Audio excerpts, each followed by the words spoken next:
Thank you. It's great to be here at Hawkefest. I jump at any opportunity to speak because I love giving back. Our story has been pretty incredible the last 4 years. We've had a good deal of success with Skybell. Skybell is a Wi-Fi enabled video doorbell, by the way. We're in the Internet of Things industry. And we've had, like I said, a lot of success, and I love giving back to the community. I love sharing what went well with Skybell, what went not so well, and what went ugly, quite frankly. For those who don't know, Skybell is a Wi-Fi enabled video doorbell. So this replaces your old doorbell, and when someone comes up to the door and presses the button, we send live HD video from the Skybell to your smartphone, so you can see who's there, whether you're at home or you're at work. And I'm going to tell you a little bit about our story, but the theme of this talk is how we went from an idea to millions in 12 months, which it sounds great in hindsight. It was just a complete mess, kind of a shit show the whole way to that point, but we got there and we got through it, and that's what matters. So I'm going to tell a little bit about the story, and then I'm going to talk about some key things that we learned that hopefully you can learn as well. And the other thing is I love Q&A, so there's going to be more Q&A than there will be presentation, because I want to make sure people get what they need from this talk. So I'm here to be helpful and really want you to write down your questions or keep them in mind, and please ask them. So Skybell, we started 4 years ago with an idea. It was an idea to take a video doorbell and put an HD video camera on it, a speaker and a microphone, so people could talk to the person at their door. And we went around to investors, and they all said the same thing. They all said no. A lot of them said, why in the world would I want to innovate something that hasn't been innovated in 100 years? It's probably that way for a reason. And then other people said, the Internet of Things is going to be about owning the whole home. And we thought, our vision was that people weren't going to wake up one day, want to go into Best Buy, and drop $2,000 on a smart lock, smart lights, a smart doorbell, and a hub to connect it all. We thought that people wanted a point solution, so that's why we stuck to our gut, and we went to crowdfunding. And August 2013, we started our Indiegogo campaign. And I was really nervous because my face was all over the campaign. When we got around and talked as co-founders, we said, who's going to be the face of the company? And they all voted me. Because they said I had plastic frames and I'm trustworthy for that reason. So I got nominated. We built this campaign, we did a video, and I hit go on a Saturday. I hit submit, launch. And we launched, and I was so nervous. I could have sworn we weren't going to raise any money. I went surfing, I came back, and we had no money. I started freaking out. It was bad, right? Because your face is all over this thing. So that night, I go to bed. The next day, I wake up to an Engadget article that covered us. And after that, the momentum changed. So Engadget covered us. 2 days later, TechCrunch covered us. And then Fast Company covered us. And after that, it was over. So in 30 days, we raised $600,000 in our campaign. And everything was great. So this is when you feel invincible. You feel like there's no way you're going to fail. Everything's going right. And you have all of this momentum on your side. Well, the problem is we told our customers, our backers, that we would deliver this product in 2 months. It was a big mistake. We got a lot of backlash.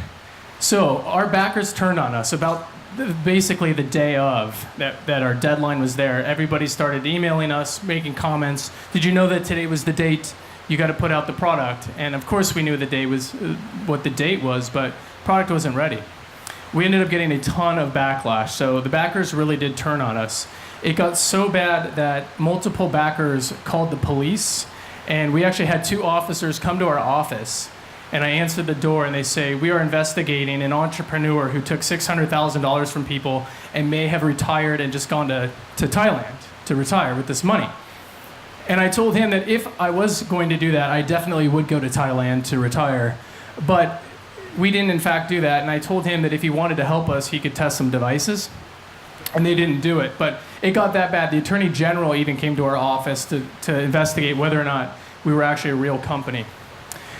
What this does is when there's pressure to launch your product, you start having a cognitive bias that makes you think your product is better than it is because you want to ship it so badly. I would warn everybody to be very aware of that and not to do it, because we shipped our first product 2 months after our deadline, and we didn't know that half of all routers wouldn't work with our Wi-Fi chip. And what you don't know in entrepreneurship can kill you. And it almost killed us. So this was our Amazon rating shortly after our Indiegogo backers, 2.5 stars. But where this becomes a big problem is because we shipped product internationally. So we had to recall half of all of our product that got sent international and domestically. And I still don't know how we survived. It got so bad that we sat in a room together, me and my co-founders, and we said, can anybody think of a way we will survive this situation? How do we get out of this? No one could come up with a reasonable way that we were going to survive. So we show up the next day, we're all really stubborn, we're all really type A, and we just figured if we're going to go down, we're going to go down trying. So we just tread water, we figured out all of the problems that was wrong with our device, and we just raced to a solution. Luckily, before we shipped our product, we had raised a little bit of money, which helped us stay afloat. But luckily, all of that hard work paid off. And we ended up coming up with a second version of our product that the partners loved. And this accelerated everything. So at this time, we partnered with some cloud partners, and we were also selling on Amazon. And that's when we started to do a considerable amount of money direct to consumers. But then we hit the fork in the road. This is about our second year in. We had a decision to make. We saw one of our competitors doing extremely well marketing directly to consumers. They were building a really great brand, and so we had to figure out how we were going to position ourselves in the market. And this involved a great deal of self-awareness. This is when you and your mindfulness and your self-awareness as an entrepreneur will help you succeed. It's not about X's and O's. We figured out that we are better at making product, making a more secure product, a more capable product, and one that big companies could trust. And we knew that our competitor was good at marketing. So we decided to go to our strengths, and we poured millions of dollars into building our platform so that the video could go from our doorbell into a partner's app. And this was a big bet. Like, looking back in hindsight, it's great that it worked out, but when we made this decision, we had a couple more million left, and it was either do or die. So the whole time that we were deciding to go to B2B, it was just absolutely gut-wrenching. What we did, though, is I went out to all of our potential partners, and I asked them to design their own doorbell. I said, if you could have your own doorbell work exactly how you want, what would it look like? What features would it have? What protocols would it use? Well, what that did is it allowed us to go back and make the exact doorbell that they wanted. Everything that was important to them, we put in our doorbell, and that ended up being a great success.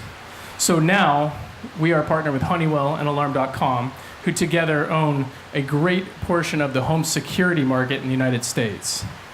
And so right now, at this point, we're 4 years old. We have about 45 employees.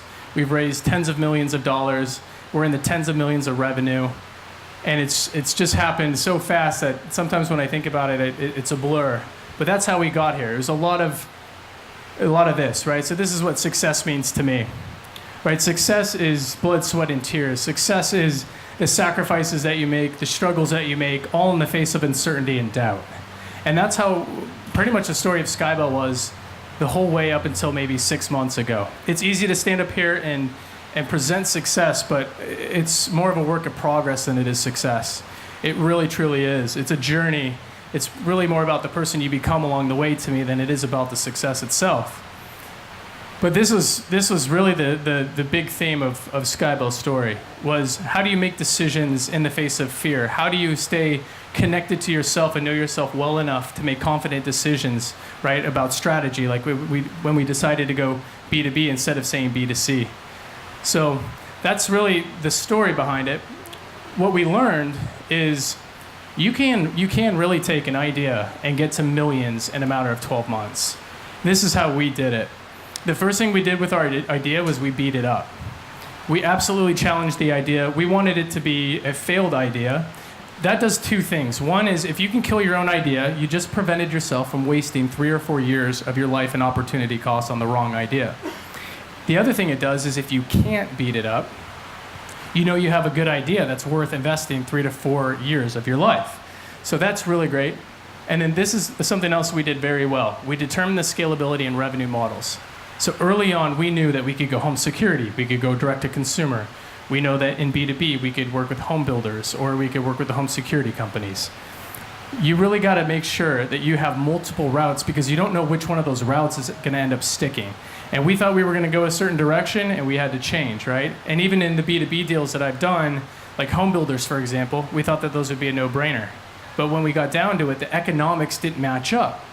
So when you get down from a corporate level to the individual builder on a regional level, they have a different motivation. And so the people on the bottom, the people actually building the homes, don't actually want a doorbell because it adds another line item to the cost of the house.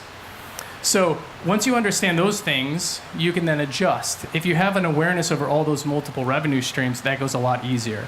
And I honored all of the revenue streams at the same time. I didn't just focus on home builders and then switch. I was out prospecting all of these verticals at all times.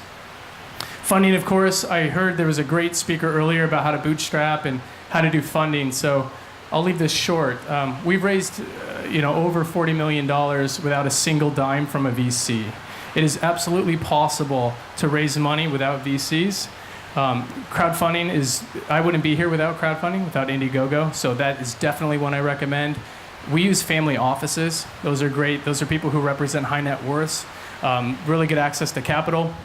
And then strategic partners are really good. There's people in your supply chain or that have different, that are vested in your success in different ways. They're also great ways to get funding, and none of them come with the preference or the ratchets or any of the bullshit, right? They don't try to take over your company if they disagree with you. And then patents. If you're making hardware and you can patent something where the core functionality of that product you can grab a patent on, do it.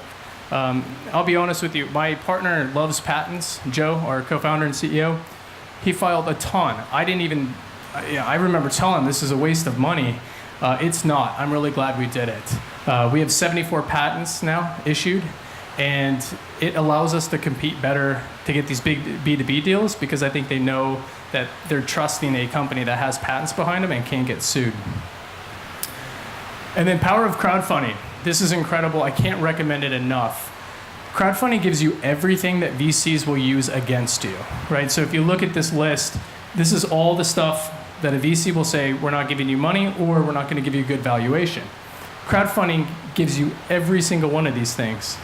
So when somebody wanted to give us money before Indiegogo, we said no because the valuation was terrible. After Indiegogo and after we had all of this, we went and raised money at 20 times the value that investor wanted to give us before Indiegogo. This is very real stuff that has dramatic implications on your cap table and your ownership as an entrepreneur. And so here's how to do a successful campaign. At the end of the day, everybody here is really good marketers, so I won't go too far into this, but for me, I think the video is key. You gotta have a strong video that's well done, that appeals to people's emotions. You've gotta show how the product is gonna help somebody within the first 30 seconds or less. And then the photography needs to be good. So what I've learned is that there's a subconscious bias towards images or marketing. When people see something, they compare your stuff to the best thing that they use or see. So for example, when we shipped our video doorbell, we thought it was good enough, but people said, well, it's not as good as an iPhone. I didn't know I was competing against the iPhone, but I am competing against the iPhone. So the same with the photography. If your photography is bad, people subconsciously don't feel as good about your product or service because they're used to seeing things from Nordstrom's or Anthropologie or Apple's photography. So I think this is a good area to invest in. Content supporting the emotion. So we know that people make decisions based on emotion and they validate those decisions based on practicality or pragmatism. So the content is where you should put a lot of your facts, right? But not in the video itself. I think the video should just be around emotions and everything should be around building trust. The video, photography, what you say, you are asking people to trust you to take their money, make something, and give it back to them. So there's a good bit of trust required. And then in terms of scaling fast, I think crowdfunding really helped us even more than I thought. I thought we were just going to get funding, but we ended up getting all those things I showed you on the previous list. And it's a go-to-market. So you're not actually getting funding from people, you're actually pre-selling your product, which is great because you've got an established customer base. And then that leads me to the next one, which is developing your brand, right? You want to deliver a good product on time. This is so important. We really damaged our brand early on. And let me tell you a practical way that this plays out. I showed you that picture of Amazon, right? 2.5 stars. Well, every time you get a 1-star review on Amazon, you have to get 50 good user experiences to turn that 1-star review into a 4-star, right? So let me do the math for you.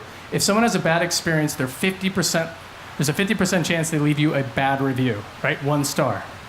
It takes 5 1-star reviews to turn a 1-star review into a 4-star review. That way people see your product and like, oh, it's good, right?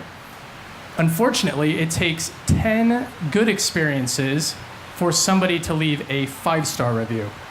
So when you multiply the 5 that you need by the 10 experiences, you realize you gotta make 50 people happy for every 1 person you make unhappy.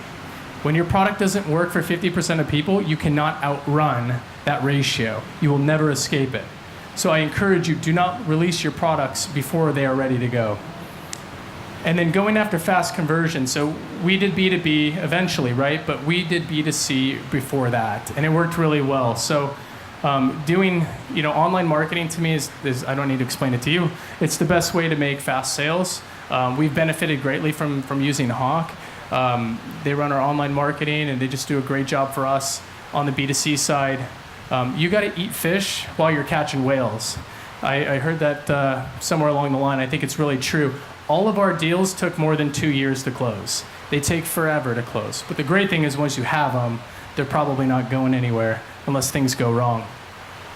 And then you got to decide B2C or B2B quickly because it takes so long. So if you know that you need some big B2B deals, you can't toil with deciding which way you're going to go for too long. You need to commit. You need to start approaching those people and getting those deals because they do take a long time. And then scaling fast. So prototype for mass production. We learned this one, and luckily we avoided this pretty early on, but there's a big difference between making a hardware product and making a hardware product that can be produced and manufactured at high scale. So what a lot of people do, they make a mistake of designing this really beautiful, great product, but they go to a lab or they go to a prototyping firm, and the result is a functioning product, but then you give it to the manufacturer and they say, we can't use this. We have to completely redo this so that all the machines can automate this process. And then you got to go pay another 250 grand to redo it all. So when you're doing hardware, you only get so many mistakes. So that's a great one to avoid is prototype for mass production. And then getting product right the first time. So I know this is hearsay sometimes in the startup world, but the MVP to me, you got to be very, very careful about. MVP can be you're releasing fewer features than you will eventually, but all of those features must work 100%. It's not an excuse to put out a shoddy product because your brand will get damaged and it takes a long time to get back. So some secrets or some hacks that I have found with B2B sales. What I learned is that B2B sales is not about selling your product to them. You are selling them something else. Skybell to them represents speed to market. We represent innovation. Our partners look at us as a way to compete better without having to input the R&D costs to develop their own product, right? We can help them stay more competitive with their competitors sometimes than they can. So that's what we represent. You need to go find out what that benefit is and then present it to them in such a way that they kind of feel like they're discovering it. So we did that pretty well. Prospecting, I love LinkedIn. Conferences are great. Whenever I go to conferences, I want to talk to somebody. If they're speaking, I always go find them before the talk, not after. After their guard's up, everyone's trying to talk to them. They're on LinkedIn. Go find out what they look like. And the stages are either off to the right or they're backstage. You can get back there and talk to people. And then on LinkedIn, my big LinkedIn trick is, let's say I want to talk to somebody at GE. I'll go add all of the USC Trojan alumni at GE that I can find. And then I will add the person that I actually want to meet so that when they see the invitation, we have a lot of mutual connections. And I found that makes them more likely to accept my request. That's actually worked pretty well. And then empowering your buyer. So what I've learned in B2B is that your buyer is somebody who then takes your idea and has to go sell it to all of these other people in the organization. The misconception is that person makes the decision. They definitely don't. So what I learned is the more I helped my buyer go out and sell our deal to the ops person, to their boss, to the support team, to the technology team, that made the whole process go a lot better and faster. And one time, I'll give you a specific example. One time, one of my buyers said, I need to get this presentation made to give it to the ops team about what the implications are going to be of selling Skybell to our operations department. So I said, great, tell me exactly what that looks like. What do you need on that piece of paper? Like, what do we need to prove? So he tells me, I literally went and put the presentation together, sent it back to him and said, is this something, like, would this work for you? Is this what you meant? And he's like, perfect, I'll give it to him. He gave it to him, and the deal kept going. With B2B, you want to make sure you prevent momentum loss as much as you can. And then find the motivations. In B2B, people are motivated by raises, promotions, or not losing their job, right? And that's what I have found. So you got to make sure that you are aligning with people's motivations and why they're incentivized, right? It could be a bonus. Go find those incentivizations and then align your product with them, and that goes really well. In B2B, I'll tell you, the B2B versus B2C, sometimes when I tell people I have a video doorbell, they'll tell me that, they'll drop my competitor's name, and that definitely gets you, but there's a lot of great benefits to B2B, and one of them is an inherent moat. It takes a long time to get these deals done, so it takes a long time to undo these deals. And then the other thing is built-in distribution and built-in support. So I don't have to hire a bunch of marketing and salespeople to achieve the same amount of volume because I'm already leveraging the B2B partners' infrastructure, distribution, and marketing, which also means they have a support team. So when anybody has a problem at one of our partners, they handle it. So my personnel is probably a tenth of the size of my competitors' personnel, which means I also have to raise less money, which means I probably keep more of my company. So there are definitely some benefits. And then, like you said, lower capital and personnel inputs.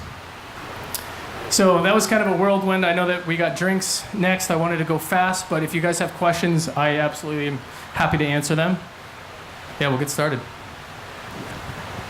So I just wanted to ask, if you hadn't had all the problems that you had with the crowdsourcing, with the crowdfunding issues, do you think you ever would have developed as good of a product as you've ended up with?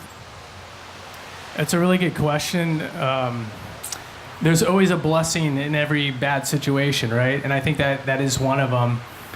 We probably would have taken a lot longer to get to that product, that second product, which means we probably would have taken longer to get to the third product, which is what our partners Honeywell and Alarm.com are buying.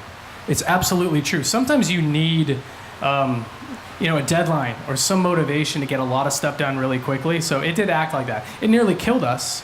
But yeah, what doesn't kill you makes you stronger. Yeah, definitely. But when we were in that mode, we didn't know that the Wi-Fi chip only worked on half of all routers. So everybody on the team did everything they could to figure out the problem. It was like the FBI. We had like the charts with all the circles, and it's like this person's house has this router with this type of password. It's this far from the front door. This is the material of their walls, right? And we just had to find every problem. It was a dogfight. It got bad. I mean, that was working through Christmas, all the holidays. It was relentless, yeah. But it did make a better product. And I'll also say, our partners, Alarm.com and Honeywell, have also made us a better product. They demand excellence. And so I would say we had a 98% quality device by the time we got there, and they said, when you're in home security, it's 99.999. And they made us do another step forward. So now our product's completely dialed in. Yeah.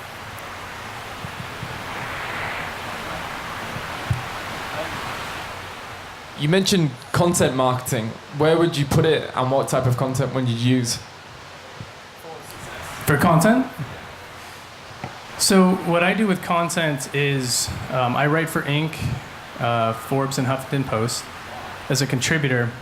So I might use that platform to write some articles about IoT, which helps build my authority in that topic. But the other thing we'll do is we'll write articles, right? We'll get them published different places. Or what I like to do is publish on LinkedIn, and then I'll tag people that I'm trying to get in front of, or I'll tag people that I want to keep momentum going with, and I'll just keep tagging them.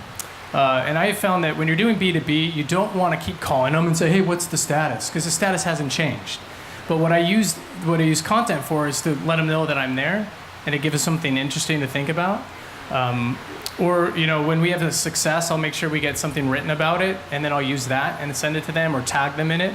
The other thing I do is I add a lot of people at any partner company that I want, and I think that with LinkedIn's algorithm, the more connections you have and then you tag people, kind of persists in their feed. And so if we have news around Skybell or a good list or something, I'll tag a bunch of those people, and it seems to just stick and momentum builds. So I just try to stay as active as possible on LinkedIn. I think it's definitely an underrated platform for B2B. Yeah.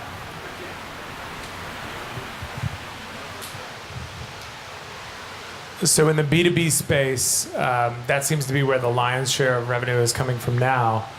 Do you feel like you're, I guess what I worry about is like if you have two big contracts, Alarm.com and Honeywell, are you then kind of married to their demands, or how do you diversify and hedge your bets in case they run to the next new sexy thing? It's a really great question. So the bulk of our revenue does come from our partners, and we have more coming. I really like it. B2B gives you consistent forecasts. They don't make rash decisions. You're not left to wildly shifting consumer preferences or trends. So I actually think it does stabilize a little bit. But to be honest with you, right now where we're at is we're selling at 400% year over year, which has absolutely taxed our production. And the hard thing about hardware is we could have made 4 times as many units as last year to prepare for this demand. But if we didn't hit that demand, now you have inventory, and investors use inventory against you when you raise money in hardware. So it's a really hard thing to do. So now we're spinning up more manufacturing right now. But those, I really, what I like about B2B, and this is an oversimplification, but our theory, our strategy 2 years ago when we made that bet, not knowing how it was going to play out, but we decided B2B, and we figured if we could get the biggest companies in our space to all choose Skybell, then we can always go back and turn on commercials. We can go back and run ads. You can't just spin up a Fortune 100 company, right? And all the distribution, all of the setup that's required. And now that we have those partners, you will see us go back and really push into B2C, start more content marketing, start more online ads, and run things through our website. And the other thing too about this is everybody thinks to get to Best Buy, get to Home Depot. By the time you do margins and return allowances and MDFs, I don't think it's that worth it. So I think online marketing strategies, getting everybody to your website where you get to keep all your margin is so much better. So we'll probably do that even before we go back into Best Buy or a Home Depot. Let's have a big hand for Andrew.